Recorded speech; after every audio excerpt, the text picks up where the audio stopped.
Buenas tardes con todos. Mi nombre es Willy Neumann.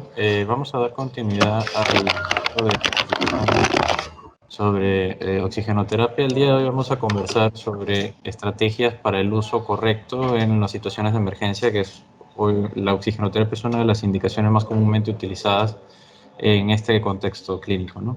Vamos a seguir la siguiente agenda. Vamos a hacer una recapitulación de la teleconferencia anterior. Vamos a recordar algunos conceptos fundamentales sobre ella y vamos a seguir tratando un poco más en detalle algunos datos prácticos, resumen sobre los dispositivos de oxigenoterapia más comúnmente utilizados, cómo titular el oxígeno, cuál debe ser nuestra estrategia en determinadas circunstancias clínicas o determinadas situaciones en contexto de emergencias, hablar brevemente sobre oxigenoterapia domiciliaria, cuándo finalizar la oxigenoterapia y concluir lo más importante de las dos telecapacitaciones que hemos venido realizando, ¿no?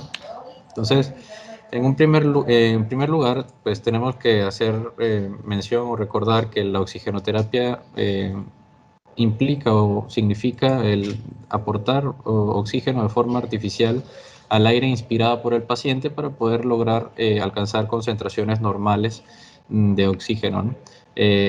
A nivel sanguíneo. Recordamos que la concentración de oxígeno ambiental es 21%, por lo tanto, normalmente la oxigenoterapia busca aportarle al paciente una fracción inspirada de oxígeno mayor para poder satisfacer necesidades metabólicas o respiratorias dependiendo del contexto del paciente. Entonces, para esto es importante un adecuado contacto inicial, identificar la realidad del paciente clínicamente, saber si tiene o no tiene signos clínicos de insuficiencia respiratoria. Es quizás el aspecto más crítico y para ello existen múltiples escalas, formas de valorar esto de forma objetiva. Además, pues obviamente es distinto aportar oxígeno a un paciente con una insuficiencia respiratoria tipo 1 hipoxémica o una tipo 2 o hipercápnica, ¿no? Entonces tenemos distintos orígenes de la insuficiencia respiratoria, por lo tanto la oxigenoterapia tendrá más o menos cabida en este tipo de pacientes dependiendo de la situación clínica, ¿no? Por lo tanto, nuestro interrogatorio, nuestra evaluación clínica debe buscar obtener la mayor cantidad de información clínica posible. Y, ¿qué implica esto? Pues identificar todos los signos de dificultad respiratoria, teniendo como síntoma clave la disnea. La disnea, pues obviamente es un parámetro fundamental para determinar patologías que comprometan desde el punto de vista ventilatorio y oxigenatorio al paciente. Y además de ello, pues recordar que hay otros signos clínicos muy, muy importantes que acompañan la disnea y que pues le dan un poco más de detalle, que serían, por ejemplo, el aleteo nasal, la taquipnea, la restricción, la retracción intercostal, subcostal, intercostal. Además también la cianosis, el estridor, la respiración ruidosa, los quejidos, etcétera, ¿no? Todos estos signos, como les mencioné anteriormente, los podemos encontrar agrupados en distintas escalas, cuya puntuación nos va a orientar hacia cuál debe ser el mejor manejo del paciente. Una de las que mencionamos la semana pasada fue la escala NEWS, con su actualización realmente es la escala NEWS 2, la más vigente. Es uno de los ejemplos importantes que tienen bastante utilidad en el contexto habitual o diario que podemos tener con pacientes de este tipo, ¿no? Recordamos que la monitorización va a estar realizada o se debe realizar aprovechando recursos tanto invasivos como no invasivos. Los recursos invasivos principalmente, o los que tenemos más a la mano, más a disposición en las emergencias, son los análisis de gases arteriales, y la no invasiva correspondería a la medición de saturometría de pulso, oximetría de pulso, pulsoximetría. Sin embargo, debemos recordar que la pulsoximetría tiene ciertas limitaciones como ya pues hemos mencionado previamente, ¿no? La principal es que depende directamente de la presencia de pulso, tiene ciertos valores, eh, una desviación estándar, dependiendo del valor de la saturación. Si el paciente está más cercano a 90, esta variación o esta imprecisión puede incrementar, y mientras menor sea la saturación, la medición del pulsioxímetro va a ser más imprecisa, ¿no? Entonces vamos a también recordar las indicaciones para la oxigenoterapia. Pues la indicación global o la indicación general es el tratamiento y la prevención de la hipoxemia, y pues para ello nosotros nos podemos basar en valores de referencia de saturación de oxígeno, que es la forma de monitorización más comúnmente utilizada, ¿no? Entonces recordamos que varias guías y varias estrategias de administración de oxígeno consideran como una saturación de oxígeno normal valores del 95% de saturación de oxígeno por encima de ella también, ¿no? Entonces, cuando esto cambia, obviamente podemos tener distintos contextos, ¿no? En primer lugar, un paciente que tenga menos de 94% o menos, pero que tenga signos de alarma, los signos de alarma que les mencioné anteriormente, de los signos de gravedad que sugieren insuficiencia respiratoria, y dos escenarios más dependiendo de si el paciente tiene o no tiene enfermedad pulmonar obstructiva crónica o riesgo de insuficiencia respiratoria hipercápnica, ¿no? Entonces tenemos en primer lugar al paciente que no tiene estos signos o este diagnóstico, no tienen EPOC, no tienen riesgo de presentar este tipo de insuficiencia, pero que su saturación de oxígeno está por debajo del 92%, ¿no? Entonces, en este tipo de pacientes las estrategias van a variar. Pacientes que tengan EPOC o que tengan riesgo de insuficiencia respiratoria hipercápnica, básicamente el punto de corte va a ser el 88% de saturación, y en ello pues también está indicado el uso de oxigenoterapia, ¿no? Entonces, recordar también que la oxigenoterapia tiene ciertas contraindicaciones y además una gran cantidad de efectos adversos que pues obviamente restringen el uso libre de oxigenoterapia para todos los casos de disnea, ¿no? Hay que verificar pacientes con disnea que tengan realmente criterios de uso de oxigenoterapia. Utilizar oxígeno a altos flujos puede ser muy perjudicial para el sistema cardiovascular, tiene efectos adversos neurológicos, pulmonares, y sobre todo uno de los más peligrosos es la injuria por reperfusión asociada a especies reactivas de oxígeno, ¿no? Entonces, todo lo que sean radicales libres tiene un efecto deleterio en los tejidos, y esto obviamente es necesario evitarlo porque el oxígeno tiene esa propiedad electrónica, pues, de generar especies reactivas de oxígeno o radicales libres que generan daño por oxidación de los tejidos, ¿no? Entonces, una vez que nosotros también ya tenemos definida la indicación de la oxigenoterapia, debemos definir cuál es el dispositivo que vamos a utilizar, y sobre todo en el contexto actual considerar el uso de dispositivos de protección personal, ya que todos los dispositivos de oxígeno, y esto es uno los grandes dogmas de administración de oxigenoterapia hoy en día en el contexto de pandemia que estamos viviendo, todos los dispositivos de oxígeno tienen un grado de aerosolización mayor o menor, por lo tanto debemos utilizar todas las medidas protectivas necesarias para evitar el riesgo biológico asociado a dispersión de partículas, ¿no? Entonces tenemos una gran variedad de dispositivos que ya vamos a detallar algunos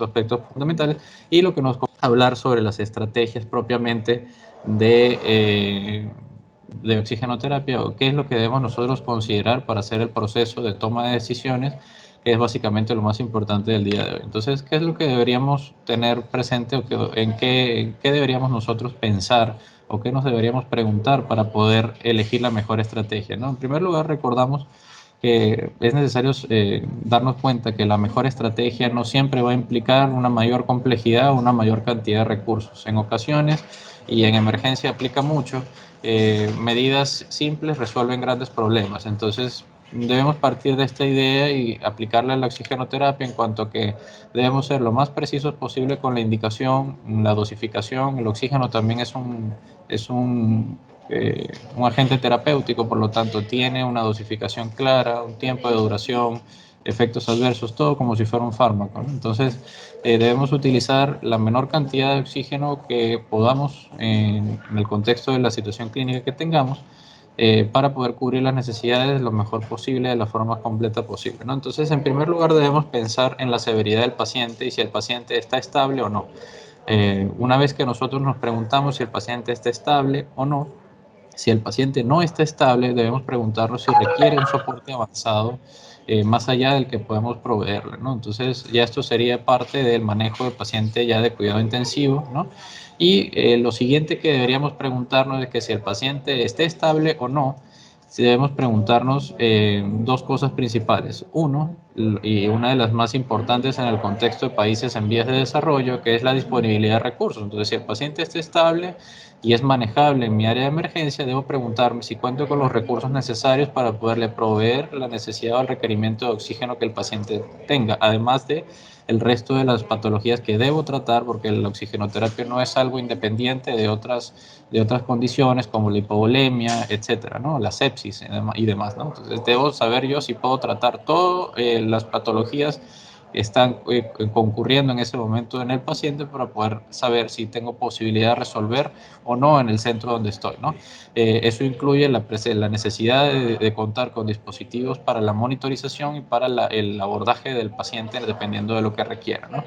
En segundo lugar, debemos preguntarnos también la temporalidad del paciente. ¿A qué nos referimos con esto? En primer lugar, si se trata de una patología aguda o crónica. Podemos recibir pacientes tanto que tengan hipoxemia aguda por alguna causa en el momento, por ejemplo, un traumatismo torácico que esté generando un neumotórax a tensión o un neumotórax unilateral, etcétera, ¿no? O en todo caso podemos recibir pacientes ya de edad avanzada con antecedentes de, por ejemplo, fibrosis pulmonar, patologías pulmonares crónicas que tengan un episodio de reagudización, ¿no? Y otra cosa que también implica el tiempo es saber o preguntarnos cuánto tiempo va a requerir el soporte. Si el paciente requiere soporte continuo por más de 24 horas, ya por eso nosotros tenemos que suponer que debe requerir mayor cantidad de recursos para poder resolver la situación, ¿no? Después de preguntarnos estas dos cosas iniciales, debemos preguntarnos también cómo vemos, después de que ya ha avanzado el tiempo, de que hemos empezado la atención del paciente, debemos pensar o detenernos un momento y pensar cómo ha evolucionado desde el momento en el que recibimos al paciente. Si la evolución no es satisfactoria, probablemente va a requerir cada vez más recursos o se requerirán una inversión mayor de tiempo, recursos tanto humanos como materiales para poder resolver la emergencia, ¿no? Saber también si tenemos tiempo para actuar. No es lo mismo tener que abordar a un paciente que tiene un requerimiento inmediato de asegurar la vía aérea, por ejemplo, a un paciente que está ventilando espontáneamente, que probablemente tenga una evolución no adecuada, pero que en tiempo nos permite tener eh, un poquito más de posibilidades de buscar otras alternativas, buscar diagnósticos diferenciales, entre otros, ¿no? Entonces, una vía aérea inminentemente comprometida, obviamente nos va a generar un poco más de necesidad de agilizar la atención del paciente, ¿no? Y sobre todas las cosas, pensar cuánto tiempo lleva ese paciente en hipoxemia, ¿no? No tomar a la ligera que el paciente está respirando mal, no olvidar más bien, más que no dejar de pensar en eso, sino no olvidar que la vida del paciente no empieza cuando llega al área de la emergencia. El paciente probablemente tenga tiempo ya respirando mal y el paciente desconoce realmente que y tiene ya hipoxemia durante un tiempo mayor al que nosotros recién estamos diagnosticando, ¿no? Finalmente, plantearnos ya sabiendo cuánto tiempo tiene evolución, cuánto tiempo tenemos para actuar, qué es lo que necesitamos hacer, pues ya identificar finalmente cuál es el requerimiento del paciente para poder poner todos los recursos necesarios para resolverlo, ¿no? El contexto ahorita de la pandemia, pues obviamente cambia todo esto y pues hay estrategias específicas que no distan mucho de la estrategia general de atención de los pacientes. Sin embargo, pues el contexto de la pandemia nos hace trabajar en situaciones con menor cantidad de recursos, tener que modificar estrategias conocidas, sobre todo, por ejemplo, oxigenoterapia domiciliaria, entre otras cosas, ¿no? Y esto ha modificado los algoritmos, actualmente no hay suficiente evidencia para justificarlos todos, sin embargo, sobre la marcha se va a ir evidenciando si el mayor o menor beneficio de estas modificaciones generadas por el coronavirus, ¿no? Entonces vamos a hacer aquí un resumen. Este material lo van a tener a disposición, por lo tanto no lo vamos a detallar con mayor detalle. Sin embargo, sí hay varias cosas fundamentales de cada uno de los dispositivos que es necesario recordar, ¿no? En primer lugar, los dispositivos o el dispositivo más elemental de todos, la cánula nasal, es un dispositivo de bajo flujo, mejor conocidos como de concentración variable, Es el dispositivo por excelencia para el manejo de oxígeno domiciliario, pacientes crónicos pulmonares que estén estables y para el tratamiento de la hipoxemia leve, ¿no?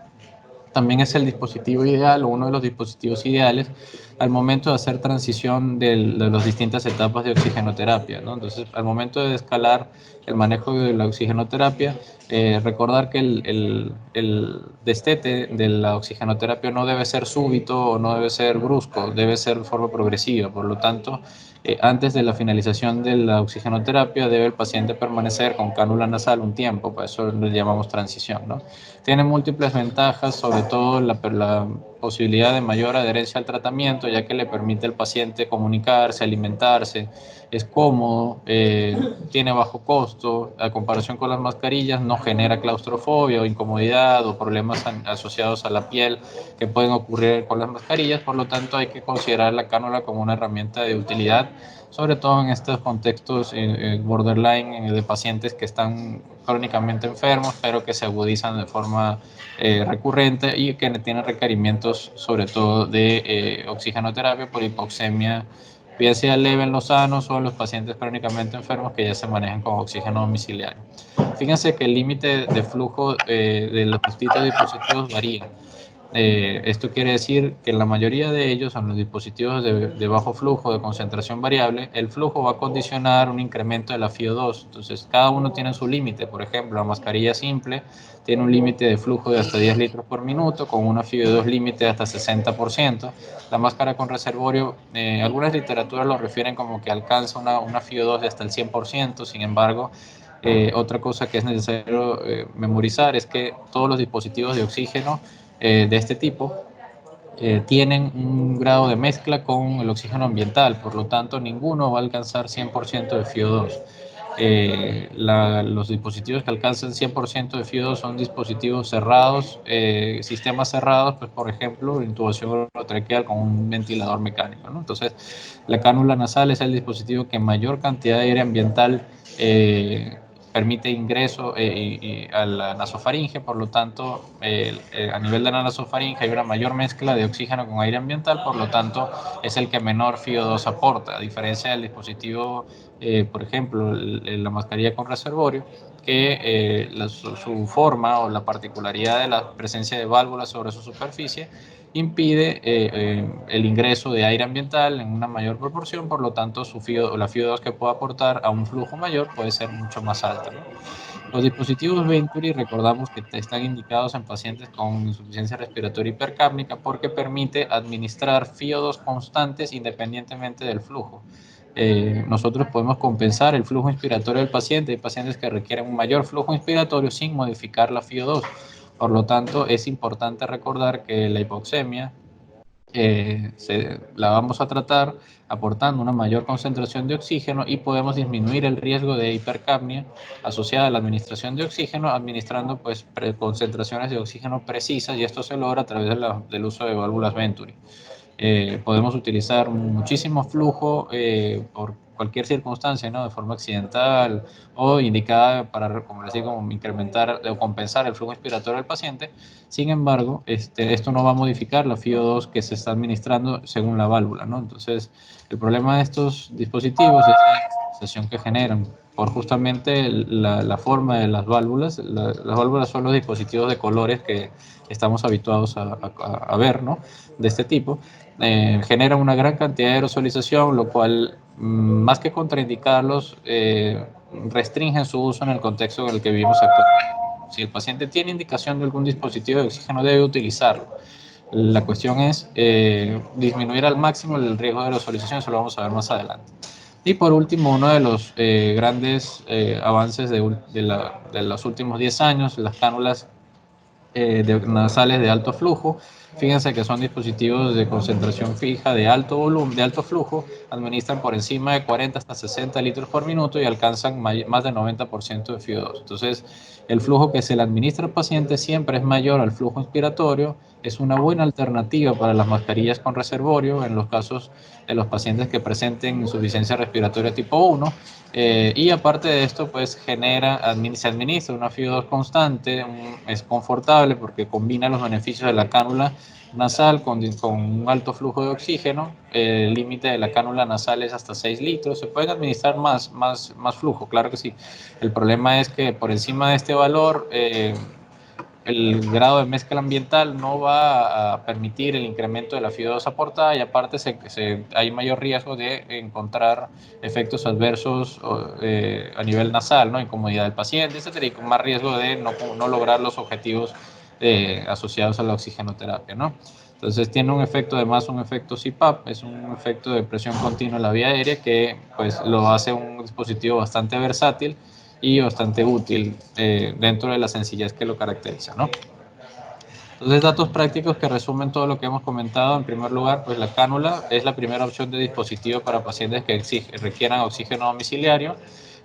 Debemos evitar el uso de flujo a más de 6 litros por minuto, que es su límite por los efectos adversos que puede generar a nivel nasal, y aparte porque pues ya sabemos que la cantidad de FIO2 va a variar pobremente por las características de la cánula propiamente, y es una buena estrategia inicial y para DCT, y es la más frecuentemente utilizada. Respecto a las mascarillas simples, la concentración de oxígeno administrado va a depender del sello de la máscara, del flujo y del patrón respiratorio del paciente, ¿no?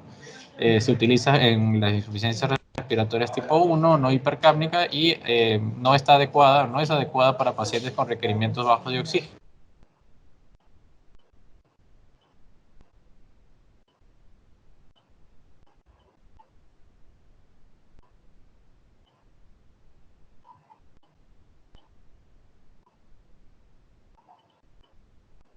Mayormente se utilizan en situaciones clínicas que requieran o demanden una gran cantidad de oxígeno, por ejemplo, el contexto del trauma, y aquellos pacientes de emergencia que tienen diagnósticos o patologías que no estén relacionadas propiamente con retención de CO2, ¿no? Que no sea la principal causa de su problema respiratorio. Respecto a los dispositivos Venturi, son dispositivos de alto flujo y la concentración de oxígeno que se administra, la FIO2, es independiente justamente del flujo, ¿no? Cada una de las válvulas tiene un valor específico. De ellas, las válvulas de 24 y 28% son útiles en caso de pacientes que tienen riesgo de retención de dióxido de carbono, como los pacientes con EPOC, ¿no? Enfermedades pulmonares crónicas. Y aquellos pacientes con frecuencia respiratoria elevada, los dispositivos Venturi nos permiten ajustar el flujo, ya que el paciente tiene un flujo inspiratorio mayor, podemos ajustar el flujo por encima del valor correspondiente al que marca la válvula, ¿no? Entonces, por ejemplo, la válvula de 24, que de 24%, usualmente se recomienda usar a 2-3 litros por minuto. Podemos incrementar, por decir algo, el flujo, ¿no? Por encima, un poco por encima, para poder suplir la necesidad de flujo inspiratorio del paciente, ¿no? Asociada a la taquipnea. Respecto a la cánula nasal de alto flujo, podemos aportar, como les había mencionado, el efecto CPAP puede aportar hasta 7 centímetros de agua a un flujo de 50 litros por minuto. Generalmente debe estar acompañada de un sistema de humidificación, y ha demostrado en los estudios recientes que reduce el riesgo de intubación y reintubación post-ventilación mecánica. Entonces es importante que este dispositivo permite tratar la hipoxemia, pero solamente la hipoxemia que no está asociada a hipercapnia. Entonces esto es importante, ya que administra gran cantidad de flujo de oxígeno. Es muy delicado esto en los pacientes con riesgo de hipercapnia, porque como recordamos, la hipercapnia es uno de los estímulos de la mecánica ventilatoria. Por lo tanto, si la suprimimos con administración de oxígeno elevada, vamos a generar complicaciones graves en el paciente, ¿no? Inclusive llegar a apnea y llegar a problemas de mayor gravedad a nivel neurológico, ¿no? Entonces, algo que quedó pendiente la semana pasada, que comentaron algunas de las preguntas, fue hacer la distinción entre concentradores y balón de oxígeno, ¿no? Entonces, es bastante sencilla la comparación, ¿no? Sin embargo, en primer lugar, hay que recordar que el uso de ambos tiene dos indicaciones principales, ¿no? En primer lugar, debe ser oxígeno administrado a nivel domiciliario, y en segundo lugar, aquellos pacientes que tengan indicación propiamente para uso, ¿no? No hay administración de oxígeno profiláctica, no se le puede administrar a un paciente oxígeno si está en saturación normal, como ya hemos visto, porque genera una mayor cantidad de complicaciones. Entonces, todo va a depender siempre del perfil del paciente, de la capacidad o de la necesidad del requerimiento propiamente, ¿no? La capacidad del paciente de moverse, el flujo que requiere el paciente, el tiempo de oxigenoterapia y sobre todo, si es posible, mantener una adecuada monitorización y corrección de saturación de oxígeno en el caso en que el paciente requiera administración de oxígeno de forma prolongada, ¿no? Entonces, en primer lugar, los cilindros de oxígeno, balones o balones, también conocidos como balones de oxígeno, pues en este caso el oxígeno viene o está almacenado dentro del dispositivo, ¿no? Entonces se pueden utilizar dispositivos o balones de cilindro de acero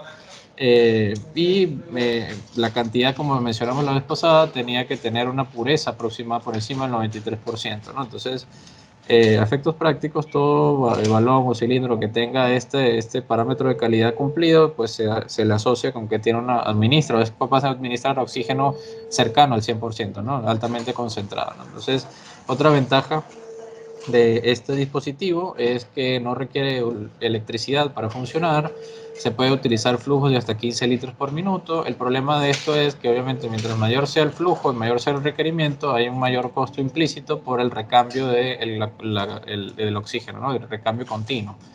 Dependiendo del tamaño, va a tener una capacidad limitada, tiene riesgo implícito de combustión, es importante, hay pacientes que lo hacen, ¿no? Obviamente está equivocado, ¿no? Pero hay que tener cuidado con el uso de oxígeno en pacientes con enfermedad pulmonar crónica que fumen, es una contraindicación absoluta el uso de balón en pacientes de este tipo, y pues sabemos que los hay, ¿no? Entonces, ahí está parte de nuestro interrogatorio previo para saber la realidad social del paciente, ¿no? La seguridad a nivel de casa en respecto a un paciente con uso de oxígeno domiciliario no es el mismo que un paciente, pues obviamente que no lo requiera, ¿no? Entonces, es un dispositivo de alta fiabilidad, sabemos que puede funcionar de forma adecuada siempre y cuando sus partes funcionen bien, su válvula, su caudalímetro funcione bien y obviamente manteniendo las condiciones adecuadas, ¿no? Y tenemos también posibilidad de tener opciones portables, balones pequeños de oxígeno que permite que el paciente camine, deambule, haga sus actividades, pues, y pueda llevar el oxígeno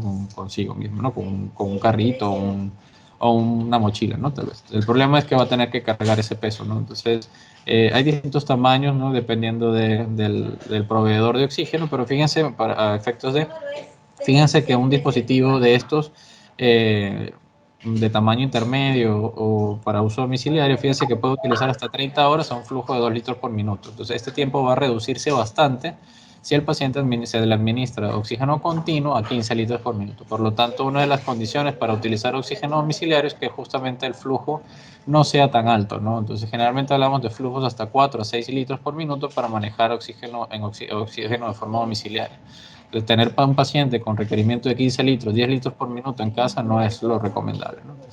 Vamos a comparar entonces el balón con el concentrador de oxígeno. El concentrador de oxígeno pues puede ser bastante útil en los casos de pacientes que requieran oxígeno por largos tiempos. ¿Por qué? Porque justamente hay un menor costo comparativo del dispositivo en comparación con la cantidad de balones, de la cantidad de recambios del balón que debe realizar el paciente.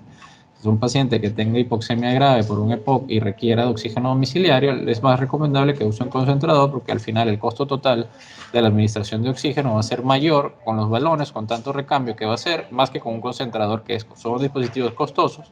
Sin embargo, tienen una duración prolongada y permiten producir oxígeno de forma sostenida y poder administrárselo al paciente según los requerimientos que tenga, ¿no? Entonces, la diferencia es que el flujo es limitado, hasta 10 litros la mayoría provee, dependiendo de la marca comercial que se utilice. Son fáciles de operar generalmente para, pues obviamente todos los pacientes puedan utilizarlo y administra oxígeno altamente concentrado igualmente, ¿no? Más o menos 90%. El dispositivo contiene un sistema pues, que permite extraer el nitrógeno del aire ambiental y entrega un oxígeno mucho más concentrado, ¿no? Aire más concentrado con oxígeno, ¿no? A estos dispositivos hay que hacerles mantenimiento 1 o 2 veces al año. La mayoría utiliza electricidad y tienen baterías incorporadas, entonces baterías de litio que se pueden recargar y son aquellos que podemos, generalmente son estos que tienen baterías de litio, son esas opciones portables que el paciente puede llevarse en una mochila, puede caminar, hacer sus actividades para oxigenoterapia ambulatoria, ¿no? La mayoría la mayoría de los dispositivos más antiguos producen bastante ruido y pueden producir vibración. Sin embargo, ya los dispositivos más modernos han resuelto esto bastante bien y ya tienen diseños un poco más ergonómicos para la casa, etcétera, para que no molesten tanto, ¿no? Y hay también opciones dentro de los concentradores que permiten administrar oxígeno continuo contra oxígeno interrumpido, ¿no? ¿Esto a qué se refiere? Pues el paciente puede recibir oxígeno tanto cuando inspira como cuando expira, ese es el aporte continuo, o el dispositivo tiene un sensor que puede identificar cuando el paciente inspira y en estos momentos es cuando se administra el aporte de oxígeno. Entonces el oxígeno no se pierde cuando el paciente expira. Obviamente en este momento no está ingresando el gas al sistema respiratorio, por lo tanto sería una pérdida de oxígeno y hay dispositivos ya un poco más avanzados que tienen la capacidad de identificar justamente esto, ¿no? Para optimizar el aporte de oxígeno del paciente. Otra cosa que también me han pedido que hable un poco es sobre estos dispositivos. La imagen que ven a la izquierda es un dispositivo tipo helmet utilizado en Europa, sobre todo en Italia, que son de los que más utilizaron este tipo de dispositivo durante la crisis de abril, marzo, por ahí, que fue bastante grave a nivel de esa zona de Europa. Y a la derecha vemos una imagen de un dispositivo adaptado utilizado en nuestro país, pues obviamente siguen bastante los principios, tienen bastantes principios comunes, ¿no? Entonces, básicamente el dispositivo es una estrategia que puede utilizarse tanto para aporte de oxígeno a alto flujo como para ventilación mecánica, inclusive no invasiva, en pacientes que estén críticamente enfermos, ¿no? Entonces, básicamente se indica, esta indicación está dentro del manejo del síndrome de distrés respiratorio del adulto y ha demostrado que ha reducido la mortalidad y las tasas de intubación, ¿no? Entonces, que es uno de los puntos clave, de los puntos críticos de todos los dispositivos de ventilación no invasiva, ¿no? Prevenir la intubación, evitar la intubación y obviamente toda la morbilidad y mortalidad asociada a ventilación mecánica, ¿no? Entonces, estos dispositivos generan un mejor sello y sobre todo evita todas las complicaciones asociadas al contacto de las interfaces con la cara, ¿no? Entonces hay una mejor tolerancia y una mejor efectividad. Interfaz, me refiero a interfaz al dispositivo que permite o que se enlaza con el paciente para poder administrar el oxígeno, ¿no? Entonces, fíjense cómo funciona el dispositivo, ¿no? Dependiendo si está indicado para administración de oxígeno directo o si está indicado para el uso de ventilación mecánica y ventilación no invasiva, ¿no? Entonces, básicamente, en el primer caso hay una línea de inspiratoria o una línea de ingreso o de acceso del oxígeno que tiene distintos conectores. Sin embargo, lo importante es que de estos conectores hay un conector para oxígeno humidificado dependiendo del requerimiento del paciente y hay otros conectores que se pueden adaptar para la medición de dióxido de carbono o ya para monitorización de otro tipo, ¿no? Y aparte tienen una línea expiratoria. Entonces ese canal línea o canal expiratorio tiene conectado, como ha sido utilizado en el contexto de pandemia actual, debe estar conectado a un filtro viral, tiene posibilidad de conectarle una válvula PIP y este dispositivo pues obviamente depende directamente del sello que haga a nivel de la base. Fíjense que la base del dispositivo tiene un anillo que pues permite, es un anillo medianamente rígido que permite mantenerse fijo por delante y por detrás de la cabeza del paciente, ¿no? Entonces cubre el cuello completo del paciente como un collar. Y todos los que son los anexos se conectan pues en la parte inferior, ¿no? Entonces, fíjense que a diferencia de esto que les acabo de explicar, está la interfase que se utiliza para la ventilación mecánica. Fíjense que también tiene una línea de ingreso, una línea input, que es por donde que está conectada al ventilador y al dispositivo de administración de oxígeno, y una línea output, que es la línea de salida, que es la línea expiratoria. Entonces, este principio se aplica exactamente igual en los dispositivos tipo snorkel, en los que la máscara pues, permite hacer el sello y en la parte superior se hace la conexión de una línea de ingreso de oxígeno y una línea expiratoria. En este caso, el dispositivo, como observan en el dispositivo a la derecha de la pantalla, ¿no? Entonces, ¿cómo titulamos el oxígeno o cómo vamos nosotros a decidir qué debemos hacer, ¿no? Entonces, primero, la titulación se refiere a incrementar o disminuir la concentración de oxígeno para mantener la saturación objetivo, ¿no? Entonces, recordamos que la saturación objetivo va a variar dependiendo del contexto clínico del paciente. Entonces, tenemos en primer lugar que para poder saber cómo titular el oxígeno debemos garantizar una adecuada monitorización, por lo menos durante 5 minutos continuos, si utilizamos pulsioximetría. Entonces, ¿a qué paciente vamos a monitorizar o quiénes requieren monitorización? Aquellos pacientes en los que estamos todavía identificando cuál es el requerimiento objetivo o ideal del paciente, aquellos pacientes que están iniciando con la oxigenoterapia y en aquellos pacientes que la situación clínica nos obliga, nos demanda hacer cambios de la administración del flujo, ¿no?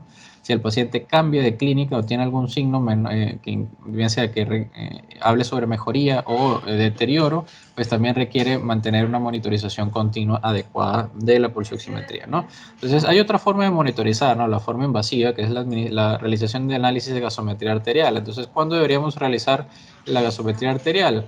Debemos realizarla a los 30-60 minutos del inicio de la oxigenoterapia, ¿no? Para poder titularla y hacer una titulación inicial. Posteriormente se pueden realizar mediciones nuevas de gasometría arterial cada vez que el paciente cambie la clínica y requiera un cambio del flujo. Y sobre todo es importante tener un valor de gasometría arterial en los pacientes que tengan riesgo de falla respiratoria hipercárnica, ¿no? Entonces, este tipo de pacientes con falla respiratoria hipercárnica, recordamos que son aquellos pacientes con enfermedad pulmonar obstructiva crónica. También tenemos aquellos pacientes que tengan, sobre todo estos pacientes con EPOC, aquellos pacientes que hayan tenido episodios previos de una falla respiratoria grave o que hayan requerido bien sea ventilación mecánica no invasiva, etcétera, ¿no? También los pacientes que tengan indicación de oxígeno domiciliario, los pacientes que tengan obesidad, que tengan riesgo de hipoventilación asociada a la obesidad, pacientes con apnea obstructiva del sueño, fibrosis quística, bronquiectasias, desórdenes neuromusculares o para alguna deformidad de la caja torácica, ¿no? Todos estos pacientes tienen riesgo de falla respiratoria o de insuficiencia respiratoria hipercápnica por problemas asociados a la ventilación, ¿no? Que es el mecanismo fisiopatológico principal de este tipo de falla respiratoria, ¿no? Entonces, fíjense que en el esquema que observamos a la izquierda es un esquema que podemos analizarlo como que nosotros es variable, es dinámico, ¿no? Podemos analizarlo de esta forma, ya que si el paciente inicia con un requerimiento bajo, siempre puede requerir un requerimiento mayor y una vez que el paciente se estabilice, poder regresar a la etapa o a la estrategia anterior en cualquier momento, siempre basados en la clínica del paciente, ¿no? Entonces, en resumen, nosotros tenemos que la titulación de la oxigenoterapia va a depender de dos cosas fundamentales. En primer lugar, de los signos clínicos y de estos signos clínicos, los signos de deterioro respiratorio y de hipercapnia. Entonces, los signos de deterioro respiratorio van a ser la taquipnia, ¿no? Una frecuencia respiratoria principalmente por encima de 26-30 respiraciones por minuto y la disminución de la pulsioximetría, ¿no? Esto implica una necesidad de un incremento del oxígeno para mantener el valor objetivo, ¿no? Y los signos de hipercapnia o retención de dióxido de carbono van a ser la somnolencia, alteraciones del estado neurológico, cefalea, un flush o un eritema facial, la presencia de asterixis. Y en estos casos, lo más recomendable, si tenemos estos dos tipos de síntomas, ya hablamos de gravedad, tener a la mano pues la medición de unos gases arteriales para hacer el análisis correspondiente, ¿no? Y la saturometría o la pulsioximetría, recordar los valores críticos, ¿no? Dependiendo si el paciente tenga o no enfermedad pulmonar obstructiva crónica. Entonces, ¿qué escenarios podemos tener, no? Entonces, tenemos primero el paciente que tiene riesgo de falla respiratoria hipercápnica, que es el paciente con enfermedad pulmonar obstructiva crónica, ¿no? Entonces, este paciente es el más crítico, porque si administramos, como les dije, si administramos oxígeno en exceso, vamos a generar una evolución tórpida del paciente y eso va a ser una condición iatrogénica, obviamente, que debemos evitar en todo momento, ¿no? Entonces, en este tipo de pacientes debemos tener siempre una gasometría arterial a los 30-60 minutos de iniciar la oxigenoterapia, ¿no? Y luego, cada vez que el paciente requiera un incremento del requerimiento, debe tener un valor de gasometría arterial para poder titular de forma más precisa. En segundo lugar, tenemos a los pacientes ya teniendo un resultado de gasometría arterial, podemos tener un paciente con hipercapnia realmente, pero que tenga un pH normal, ¿no? Entonces, no toda hipercapnia termina en una acidosis, ¿no? Entonces, por lo tanto, este paciente probablemente tiene una hipercapnia crónica, una hipercapnia de largo plazo. Entonces, ya los mecanismos fisiológicos del paciente han compensado esta hipercapnia crónica, por lo tanto, el pH no se altera. Entonces, en estos pacientes debemos mantener igualmente el valor de oxigenoterapia, de pulsioximetría, de saturometría, saturación de oxígeno, mantenerla entre 88 y 92%, ¿no? Y cada vez que el paciente requiera, cada 30-60 minutos, hacer una medición de gasometría nueva, ¿no? Entonces, otra posibilidad es que tengamos al paciente con hipercapnia y con acidosis respiratoria. Entonces, a este paciente igualmente lo que se debe hacer es identificar si tiene o no criterios propiamente para ventilación mecánica no invasiva o ya para intubación orotraqueal, ¿no? Igual si en el caso del paciente no tuviera estos requerimientos, pues el ideal es mantener la saturación de oxígeno entre 88 y 92 como hemos venido conversando, ¿no? Entonces, el paciente, otro escenario que podemos tener es el paciente que necesite oxigenoterapia por hipoxemia, ¿no? Entonces, este paciente también, no tiene hipercapnia. Entonces, este paciente se manejan con los valores estándar, ¿no? De saturometría, de saturación de oxígeno para poder determinar cuál es el valor objetivo. No hay mayor problema con la administración de oxígeno, ¿no? Entonces, lo ideal es mantener la saturación de oxígeno entre 92 a 95% de saturación, ¿no? Y el último escenario es aquel paciente que tenga una adecuada oxigenación y no tenga ni hipercapnia ni acidosis respiratoria, ¿no? Entonces, si está oxigenando adecuadamente, es un paciente que puede requerir una menor concentración de oxígeno y es necesario ya hacer los ajustes correspondientes. Entonces, finalmente vamos a tener que decidir dentro de todos estos escenarios si el paciente requiere una valoración más especializada, por ejemplo, que requiera una FiO2 mayor a 40% o también podemos tener pacientes que puedan tener hipoxemia de forma persistente a pesar de la oxigenoterapia de alto flujo. También podemos tener otro tipo de pacientes que tengan acidosis respiratoria y que tengan ya complicaciones mayores para finalmente pues tener que requerir una evaluación para considerar ventilación mecánica o no, ¿no? Y finalmente los criterios que podemos tener de referencia de admisión a UCI, un paciente con disnea severa que no responde a la oxigenoterapia, inclusive de alto flujo, pacientes que tengan ya una disminución franca del estado de conciencia, eh, pacientes con hipoxemia persistente, como habíamos mencionado anteriormente, una PO2 menor de 40 sostenida en el tiempo, con acidosis respiratoria severa, un pH menor de 7,25, pacientes con EPOC que a pesar de la oxigenoterapia y la ventilación mecánica no invasiva no mejoren, pacientes que requieran ya propiamente ventilación mecánica invasiva y pacientes con shock o inestabilidad hemodinámica que requieran vasopresores. Entonces, todos esos son criterios de manejo ya fuera de la emergencia, específicamente en UCI, ¿no? Entonces vamos a concluir ya las estrategias, ¿no?, que hemos venido hablando. Vamos a tratar de resumirlas en 4 grandes bloques, ¿no? Pacientes traumáticos, pacientes con enfermedades, patologías cardiovasculares, principalmente de origen cardiovascular, los pacientes con enfermedades pulmonares y el contexto actual de COVID-19, ¿no? Entonces, en primer lugar, vamos a hablar del trauma, ¿no? El trauma es una condición que demanda propiamente, por definición, o la administración de altos flujos de oxígeno o de altas concentraciones de oxígeno de forma inicial, ¿no? Entonces, no todo tipo de trauma, ¿no? Hablamos de trauma mayor, trauma craneoencefálico severo, pacientes que tengan mecanismos de trauma importantes que lleguen a la emergencia con sospecha posible de hemorragia o de shock, ¿no?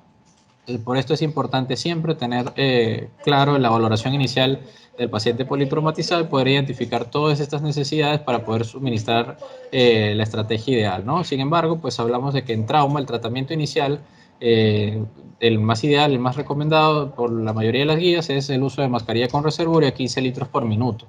Entonces, una vez que el paciente mantenga una saturación adecuada, nosotros podemos comenzar de forma progresiva a descalar o disminuir el aporte de oxígeno a este paciente, ¿no? Recordamos que las especies reactivas de oxígeno o el daño por oxidación lo vamos a encontrar con terapia un poco más prolongada. Entonces, el manejo inicial debe ser sospechando que el paciente tenga un riesgo alto de hipovolemia o de un shock hemorrágico. Por lo tanto, no está fuera de orden el uso de este tipo de estrategia, ¿no? A un alto flujo de oxígeno, ¿no?, que tenemos que administrar, ¿no? Ok, entonces, además de esto, recordar que dentro del trauma, la principal causa de muerte una de las principales causas de muerte de los pacientes politraumatizados son los traumatismos craneoencefálicos, ¿no? Entonces, dentro de todas las causas de muerte, el trauma craneoencefálico representa una de las principales, ¿no? Los traumatismos craneoencefálicos severos generan una alta discapacidad y todo se asocia al daño cerebral secundario al trauma, ¿no? Puede ser primario o secundario este daño cerebral. Entonces, ¿qué es lo que debemos hacer, no? Entonces, debemos en todo momento asegurar que el paciente tenga una saturación de oxígeno entre 94 y 98%. Para evitar justamente el daño de las células cerebrales, ¿no? Entonces, para esto no solamente es administrar oxígeno con un flujo alto, como hemos mencionado, ¿no? Sino también optimizar la perfusión. Entonces, la presión de perfusión cerebral es lo principal en este tipo de pacientes. La oxigenoterapia combinada con el incremento de la perfusión cerebral, pues va a asociarse a un mejor pronóstico de los pacientes, ¿no? Entonces, en los traumas craneoencefálicos vamos a encontrar la posibilidad de hipertensión endocranial. Entonces, aparte de esto, si existe un trastorno ventilatorio, puede incrementarse la concentración de CO2 a nivel arterial y por lo tanto va a generar a nivel cerebral vasodilatación y mayor edema, ¿no? También vamos a encontrar que la hipoxemia asociada al trauma, principalmente por hemorragia, ¿no? Va a estar asociado a un incremento de la mortalidad de los pacientes, entonces, con traumatismo craneoencefálico severo. Entonces, este tipo de pacientes con trauma y shock, el trauma craneoencefálico y shock tienen la mayor mortalidad de todos, ¿no? Entonces, pacientes que tengan saturación baja, por debajo de 80, han mostrado en la mayoría de los estudios una alta tasa de mortalidad, inclusive superior al 50%. Entonces, a diferencia de los pacientes que a pesar del trauma craneoencefálico no están hipoxémicos, que la mortalidad está por debajo del 20%. Entonces fíjense cómo cambia, ¿no?, el pronóstico del paciente si utilizamos adecuadamente el uso de todas las estrategias para controlar la causa del shock del paciente, ¿no? Entonces, importante de este tipo de pacientes que tengan alteración del estado neurológico asociado al traumatismo craneoencefálico, asegurar la permeabilidad de la vía aérea, aspirar las secreciones que pueda tener, y la intubación orotraqueal en el caso de que haya indicación de forma oportuna, y sobre todo pues asegurar el aporte de oxígeno para mantener, como les mencioné, una saturación de oxígeno cercana al 95-98%, ¿no? En segundo lugar, uno de los grandes mitos que ya ha caído gracias a varios estudios que se han realizado, el uso de oxigenoterapia en infarto agudo del miocardio, realmente se debe utilizar solo si el paciente está hipoxémico. Si el paciente no está hipoxémico, pues realmente no hay un mayor riesgo o un mayor daño, mejor dicho, asociado a especies reactivas de oxígeno, y realmente la evidencia para el uso de oxigenoterapia en pacientes con infarto asociado a saturación alrededor de 90-92%, pues es escasa también, ¿no? Entonces, la oxigenoterapia en este tipo de pacientes, si no tiene hipoxemia, va a incrementar inclusive el daño miocárdico asociado inclusive a mayor riesgo de crecimiento o de incrementar el tamaño del infarto propiamente, ¿no? Entonces, esto asociado a la vasoconstricción que genera a nivel del lecho coronario las especies reactivas de oxígeno y el incremento del estrés oxidativo, ¿no? Entonces, el objetivo del paciente va a ser siempre 94-98% en el caso de que no haya riesgo de insuficiencia respiratoria hipoxémica, y el otro punto de corte, 88-92, en pacientes que sí tengan este riesgo, ¿no? En los casos de ictus o enfermedad cerebrovascular, se debe evitar en todo momento el uso rutinario. O sea, el hecho de que el paciente tenga ictus no quiere decir que tenga que utilizar oxígeno, ¿no? Una enfermedad cerebrovascular. Entonces, el aporte de oxígeno al sistema nervioso va a depender no solamente del contenido arterial de oxígeno, sino también del flujo sanguíneo. Entonces, realmente la estrategia es trabajar sobre el flujo sanguíneo cerebral. Entonces, la hipoxemia puede empeorar inclusive la lesión cerebral, porque aparte incrementa el metabolismo propiamente, la hipoxemia propiamente va a incrementar el metabolismo anaerobio, ¿no? Entonces, es recomendable la oxigenoterapia cuando la saturación de oxígeno no sea menor al 94 o al 92%, ¿no? Entonces, las guías de la Sociedad Británica de Tórax para el uso de oxígeno en pacientes adultos sugieren que se administre oxígeno suplementario para poder mantener la saturación de oxígeno entre 94 y 98%, excepto en los pacientes nuevamente con un riesgo de falla respiratoria hipercárdica, donde se va a mantener entre 88 y 92. Entonces, lo que sí es importante es que si el paciente requiere la administración de oxígeno, eh, se debe hacer monitorización cada 4 horas y buscar la causa. Si el caso del paciente presenta hipoxemia pues, después del ictus, pues buscar la causa de por qué tiene hipoxemia, no buscar la causa a nivel cerebral, sino a nivel periférico, ¿no? En el caso de la hipoxemia, buscar causas de hipoxemia puras, por ejemplo, problemas pulmonares propiamente del parénquima, y si ya hay presencia de hipercapnia, ¿no? Pues ya buscar otras causas, ¿no? Entonces, importante siempre el paciente con deterioro neurológico, garantizar la permeabilidad de la vía aérea y tratar de administrar la menor cantidad o la menor concentración de oxígeno que sea posible para mantener los objetivos que estamos hablando, ¿no? Finalmente, bueno, un consejo, un tip, el paciente que use oxígeno en casa, que tenga ictus, debe mantenerse idealmente en posición semisentada o sentada. Eso es lo que nos recomiendan las guías, ¿no? Bien, respecto a la enfermedad pulmonar, dentro de la valoración inicial es importante siempre establecer el riesgo de que si hay o no hay posibilidad de hipercapnia. Si hay posibilidad de hipercapnia, sabemos que nuestros objetivos bajan, ¿no? Entonces, una de las cosas importantes o de los aspectos importantes a interrogar es la presencia de algún antecedente de ventilación mecánica no invasiva o de ventilación mecánica, ¿no? Si el paciente con problemas pulmonares tiene menos de 85% de saturación, este es un valor crítico. Debemos iniciar con un aporte alto de oxígeno con máscara con reservorio de 15 litros y posteriormente ya ir titulando, pero ya teniendo un valor objetivo de PO2 y de PCO2 realizando una gasometría arterial, ¿no? En los pacientes que sepamos que no tengan o que no tengan EPOC o alguna enfermedad así, o que no tengan riesgo de hipercapnia, pero que tengan alguna causa de hipoxemia, debemos identificar precisamente cuál es esta causa, ¿no? Entonces, por ejemplo, hay pacientes que pueden tener neumotórax. Entonces, en los pacientes con neumotórax propiamente, en aquellos que el neumotórax sea mayor del 25% más del volumen del espacio pleural, pues existe un trastorno de la ventilación, ¿no? Asociado, que va a generar la hipoxemia. Entonces, en este tipo de pacientes necesitamos administrar oxígeno altamente concentrado a un alto flujo. Entonces, esta cantidad de oxígeno y esta concentración alta de oxígeno y el flujo van a aumentar la tasa de reabsorción del neumotórax, ¿no? Sobre todo en neumotórax pequeños, no más de 25 o 30% del total del espacio pleural. Sin embargo, si el neumotórax es más grande, hay que considerar la posibilidad del drenaje, ¿no? Entonces, dentro del ámbito hospitalario siempre es necesario aportar oxígeno suplementario mientras es evaluado por la especialidad o se realiza el procedimiento, y para aquellos pacientes que tengan indicación de tratamiento conservador, ¿no? Entonces, esto nos va a permitir que la tasa de reabsorción del neumotórax sea mayor, ¿no?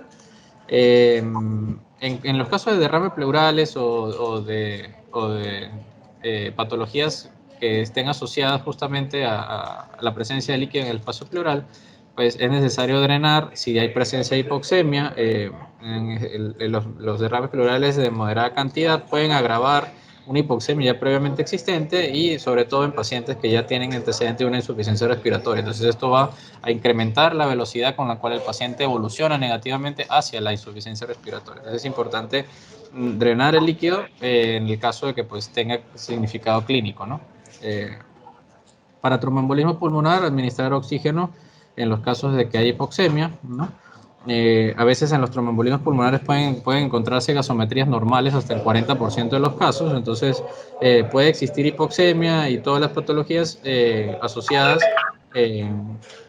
a los problemas asociados al tromboembolismo, y cuando esto ocurre, pues ya está indicado el uso de oxigenoterapia. Entonces, se debe de corregir de forma oportuna, y si además de la hipoxemia hay datos que sugieren insuficiencia respiratoria, considerar de forma precoz la intubación orotraqueal en el caso de que pues, tenga criterios, ¿no? Los pacientes que tengan EPOC, que es una de las enfermedades más frecuentemente encontradas, ¿no? Estos pacientes propiamente por su fisiopatología pues, son más vulnerables siempre a episodios repetitivos de insuficiencia tipo 2, insuficiencia respiratoria tipo 2. Entonces, la terapéutica debe ser más precisa con ella. Entonces, debemos basarnos en los resultados de la gasometría arterial y en los resultados de la pulsioximetría, ¿no? Entonces, si tenemos un paciente que está respirando por debajo del 88%, podemos empezar con una cánula nasal a 2 a 6 litros por minuto, un dispositivo tipo Venturi, ¿no? Lo más importante siempre es evitar el uso excesivo de oxígeno y mantener los valores, ¿no? Los valores límite, ¿no? En los casos de pacientes con insuficiencia respiratoria hipercápnica, pues siempre mantener el valor objetivo entre 88 y 92% de saturación. Sin embargo, pues tenemos que recordar que la gasometría nos va a hablar de la posibilidad de utilizar oxígeno a una mayor cantidad, a un mayor flujo o con un dispositivo distinto. Si no encontramos alteraciones del pH y la PCO2, podemos incrementar el requerimiento inicial del paciente con EPOC hasta 94-98%, pero debemos haber hecho previamente una gasometría arterial que nos confirme que el pH y la PCO2 están normales. Si ya el paciente tiene alteración de la PCO2 sin el pH, recordemos que esto puede ser una hipercapnia crónica, entonces ya el valor debe modificarse. Finalmente, pues tenemos aquellos pacientes que tengan indicación pues, para el uso de oxigenoterapia en caso de POC. Podemos utilizar ya para el domicilio el cambio de la máscara Venturi a una cánula nasal para una vez que ya el paciente se estabilice, ¿no? El paciente con EPOC va a tener hipoxemia crónica y va a tener probablemente un mayor, para requerir oxigenoterapia domiciliaria, va a tener una hipoxemia más grave. Entonces, el paciente se puede manejar una vez que se estabilice en su domicilio, ¿no? En el contexto del COVID-19, pues todos los dispositivos se utilizan igual, ¿no? Utilizamos cánulas, mascarillas, Venturis, dispositivos con reservorio, ¿no? Pero de todos ellos se va a preferir el uso de uno u otro dependiendo del valor de la aerosolización, ¿no? Entonces, fíjense que a la derecha, los dispositivos que más aerosolización generan, inclusive hasta un rango de 1.8 metros, son los dispositivos de presión positiva no asociados no invasivos, ¿no? Entonces, todos estos dispositivos tienen una alta tasa de aerosolización, por lo tanto, son más propensos a generar contaminación asociada a aerosoles, ¿no? Entonces, igual los nebulizadores, y fíjese que ya cuando utilizamos otros dispositivos disminuye la posibilidad de aerosolización, siendo los que menor aerosolización producen, la cánula nasal y el dispositivo, la máscara nasal, la máscara por reservorio de no reinhalación. Fíjense que estos dos dispositivos tienen una menor tasa de aerosolización que puede inclusive mejorarse con la utilización de mascarillas simples o mascarillas quirúrgicas, ¿no? Entonces, la estrategia sería iniciar siempre con el paciente a una cánula, con una cánula nasal a 6 litros por minuto. Si no funciona, utilizar la mascarilla Venturi hasta el 50%, que es la válvula. Si tiene una válvula integrada, pues modificarla hasta este valor. En los casos que tengan los dispositivos de colores, la válvula verde es la que se acerca más a este valor. Si esto falla, igualmente podemos utilizar adaptar la estrategia no de SAT, una estrategia de oxigenación y de mantener la oxigenación en estado de apnea, que es la combinación de la cánula nasal con una máscara de no reinhalación. Esta combinación es aceptable de oxigenación apneica, es la estrategia originalmente descrita, utilizada para tenía otras indicaciones, pero se está empezando a adaptar en este contexto y ha tenido buenos resultados. Igual no hay suficiente evidencia que la sustente. Después, posteriormente, el uso de cánulas nasales de alto flujo, pasando ya antes de la intubación, pues por los dispositivos, ¿no?, de ventilación no invasiva, entre los cuales adaptar obviamente al dispositivo Helmet o al dispositivo Snorkel. Y lo más importante es que si el paciente tiene criterio de intubación, no retrasarlo, sino realizar el procedimiento y conectar la ventilación mecánica de forma oportuna. Si nosotros incrementamos el tiempo del paciente en estos dispositivos anteriormente mencionados, incluyendo la ventilación mecánica no invasiva, pues tenemos un incremento de la mortalidad ya demostrado. Pues si el paciente se retrasa la intubación, el paciente tiene más probabilidades de morir, ¿no? Entonces, en resumen de todo lo anterior, vamos a ver, vamos a diferenciar si el paciente tiene una enfermedad crítica que requiera manejo, ¿no? Entonces, ¿cuáles son las posibilidades? Que tengamos un paciente que tenga una patología de requerimiento alto de oxígeno, que son el paro cardiorrespiratorio, que eso tiene sus guías aparte, ¿no? Pero en estos pacientes se debe administrar la mayor concentración de oxígeno disponible. Pacientes con shock, trauma severo, como hemos venido mencionando. Entonces, el oxígeno se puede administrar como estrategia inicial a través de mascarilla con reservorio a 15 litros por minuto. Si el paciente tiene o no tiene riesgo de hipercapnia, ya el manejo se va a realizar en función de los valores objetivos. Entonces, si el paciente tiene circulación espontánea y se puede medir una saturación de oxígeno de forma confiable, la titulación debe hacerse hacia la baja, hacia abajo, para lograr mantener el objetivo de 94-98%. Si el paciente tiene riesgo de hipercapnia, realizar una gasometría arterial y mantener el objetivo entre 88 y 92. Y si llega a necesitar ventilación mecánica, pues llevarlo de la forma más precoz posible cuando hay hipoxemia severa y hipercapnia con acidosis respiratoria. Pacientes que tengan requerimientos moderados, si tuvieran hipoxemia, como por ejemplo la crisis de asma, problemas pulmonares, EPOC, etc., debemos basarnos principalmente en mantener los valores en los límites, ¿no? Si el paciente ingresa con menos de 85% de saturación, la estrategia inicial es el uso de mascarilla con reservorio, alto flujo, 15 litros por minuto. Una vez tengamos el AGA, ya poder hacer la titulación, pero la estrategia inicial es útil la utilización de de aportar grandes cantidades de concentraciones de oxígeno hasta una vez podamos titular, ¿no? Si hay pacientes que no tengan alguna patología que no no tenga requerimiento propiamente, a menos que haya hipoxemia, como por ejemplo infartos, ictus, etcétera, la estrategia inicial siempre va a ser la cánula nasal entre 2 a 6 litros por minuto y posteriormente ir titulando en función del riesgo no de hipercapnia y en función de los valores de saturometría y de gases arteriales en los casos de lo que los requiera, ¿no? Y pacientes que tengan requerimientos bajos son aquellos pacientes que tengan EPOC estable, alguna exacerbación de insuficiencia cardíaca, y en estos pacientes la estrategia inicial, o la mejor estrategia es el aporte de oxígeno a través de máscaras Venturi, ya precisamente administrado, ¿no? La indicación precisa de FIO2 y ajustar en función de que el paciente tenga o no tenga antecedentes de ventilación mecánica o algún signo que sugiera hipercapnia, ¿no? Entonces, la hipercapnia nos va a definir a nosotros el límite, el objetivo de saturación de oxígeno que debemos buscar. Este esquema lo vamos a poder consultar más adelante, no hay ningún problema, pero es básicamente lo que anteriormente habíamos mencionado, ¿no? Con qué dispositivo iniciar dependiendo del valor de saturometría inicial y dependiendo de los valores de gasometría arterial y hacer titulaciones mucho más precisas, sobre todo en pacientes con riesgo de hipercapnia o acidosis respiratoria. Respecto a la oxigenoterapia domiciliaria, es algo que está muy en boga ahorita por la situación actual. Sobre todo las guías han sido diseñadas para el manejo de pacientes con enfermedad pulmonar obstructiva crónica. Sin embargo, pues en este tipo de pacientes me han mejorado la oxigenoterapia domiciliaria, ha mejorado la sobrevida claramente, ¿no? Pero en pacientes estables con hipoxemia severa. Hablamos de pacientes estables, aquellos pacientes que reciben la mejor terapia farmacológica para su patología de base, ¿no? Si el paciente no está adecuadamente controlado, ha sido utilice oxígeno en casa, igualmente este beneficio no se va a lograr. El paciente debe recibir el mejor tratamiento posible y debe estar adecuadamente controlado dentro de los criterios para ello, ¿no?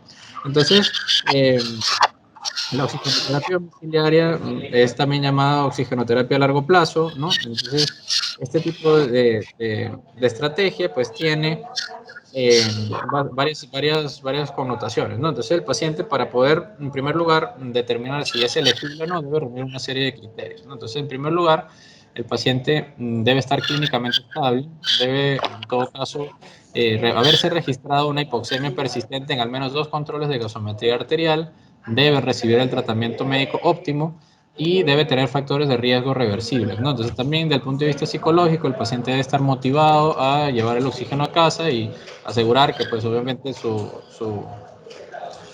adherencia al tratamiento va a ser la adecuada, ¿no? Entonces, estos pacientes pues habitualmente los vamos a encontrar con una saturación de oxígeno menor del 92%, o en los pacientes que tengan menos de 94 pero que tengan ya daño de órgano por hipoxemia crónica, ¿no? Entonces, en este tipo de pacientes la elegibilidad siempre va a depender de la clínica y debe ser evaluada por lo menos 8 semanas después del último episodio de crisis que haya tenido el paciente, ¿no? En aquellos pacientes que fuman, debe ser al menos un mes después de que el paciente deje de fumar, y todos los pacientes con los criterios anteriormente mencionados, pues obviamente van a ser elegibles. Entonces, pacientes que estén inestables o cuyo tratamiento médico no sea adecuado, pues obviamente tiene alta tasa de fracaso de la oxigenoterapia en casa, ¿no? Y deben ser evaluados siempre cuando estén estables para poder determinar si tienen criterio o no. Entonces, ¿qué tipo de oxigenoterapia le vamos a administrar? Hay varios tipos, ¿no? Entonces, en primer lugar, la oxigenoterapia a largo tiempo, todas las siglas que están viendo son en inglés, ¿ok? OT significa Oxygen Therapy, y en el primer lugar pues, está la long term, que es el largo plazo. En este tipo de estrategia, la definición básicamente cantidad de oxígeno que utiliza el paciente. Esta estrategia es una estrategia que para la mayoría de las familias, donde el paciente utiliza el oxígeno por al menos 15 a 18 horas al día, ¿ya? Entonces, estos pacientes con hipoxemia crónica deben utilizar esta cantidad de tiempo del oxígeno para mostrar los beneficios del oxígeno domiciliario. Entonces esas estrategias de utilizarlo un ratito y después lo dejo, no es lo ideal, no es lo adecuado. La oxigenoterapia nocturna, que es la NOT, Nocturnal Oxygenol Therapy. Esta terapia se está indicada solamente la administración en la noche, sobre todo en aquellos pacientes que tienen disminución de la saturación de oxígeno nocturna y ha sido posible su medición, ¿no? La ambulatoria, que es la AOT, esta está indicada en pacientes que tienen requerimientos de utilizar oxigenoterapia a largo plazo, pero hacen actividades diarias y por lo tanto deben abandonar su domicilio para poder hacerlas. Entonces, estos pacientes tienen indicación de utilizar oxigenoterapia ambulatoria. La oxigenoterapia discontinua por tiempos cortos, que es la SBOT. Este tipo de estrategia es utilizada para el alivio subjetivo de la disnea, que no se calma con otros tratamientos en pacientes, por ejemplo, que usualmente lo describen las guías, que sienten antes o después de los ejercicios, ¿no? Entonces se utiliza por 10 a 20 minutos, pero es un tipo de oxigenoterapia no, no asociada directamente a hipoxemia severa, ¿no? Entonces, y por último, la oxigenoterapia paliativa en cuidado utilizada para la disnea refractaria en pacientes con enfermedad avanzada o enfermedades terminales, ¿no? Entonces, la oxigenoterapia domiciliaria también tiene efectos adversos no sistémicos, sobre todo el riesgo de hipercapnia por utilizar más dosis que la correspondiente, y además el riesgo de combustión e incendio en el domicilio, ¿no? Entonces, los pacientes, ¿qué tipo de dispositivo vamos a utilizar? Ya los hemos mencionado, sobre todo se utiliza en casa, se utilizan los concentradores de oxígeno, los balones, y utilizamos cánulas nasales porque recordamos el flujo de oxígeno usualmente es bajo, ¿no? Hay pacientes estables que requieren mantenerse en niveles más tolerables de hipoxemia entre 88 y 92 y los pacientes con EPOC que tengan riesgo de hipercambio utilizamos dispositivos más precisos como las máscaras Venturi, ¿no? El, ¿Cuál sería entonces la indicación formal? Pacientes que tengan EPOC, hipertensión pulmonar, enfermedad pulmonar intersticial, insuficiencias cardíacas crónicas, fibrosis quística, cualquier patología, ¿no?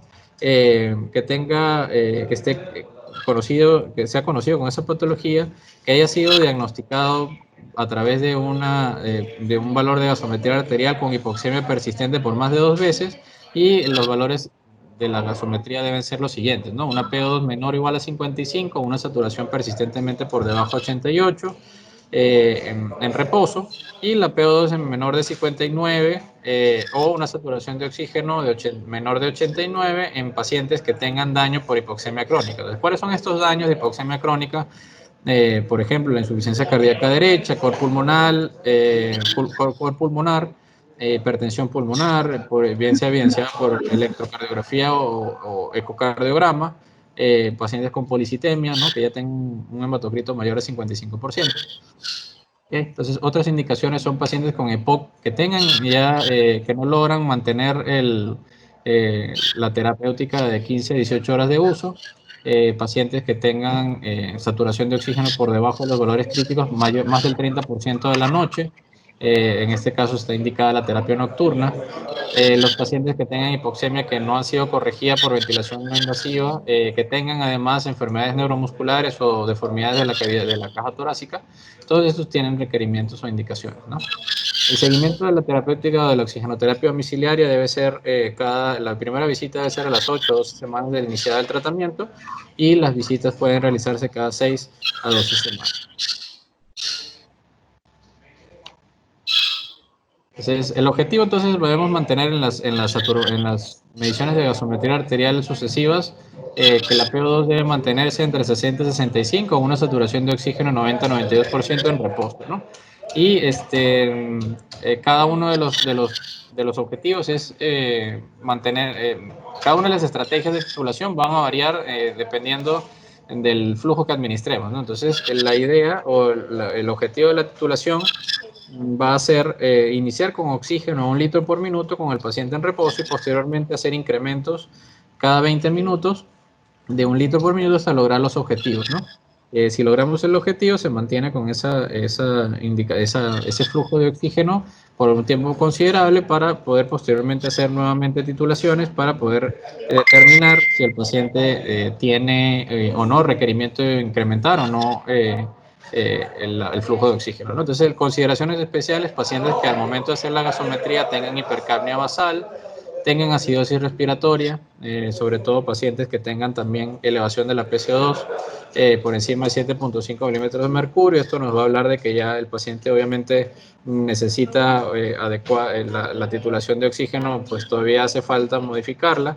Estos pacientes inclusive pueden tener posibilidad de que la enfermedad sea inestable y por lo tanto se debe optimizar, es un indicador de que debe optimizarse el tratamiento médico y deben reevaluarse a las 4 semanas para poder identificar el requerimiento ideal, ¿no?, del paciente. Pero eso nos habla de que el paciente está mal controlado probablemente, ¿no?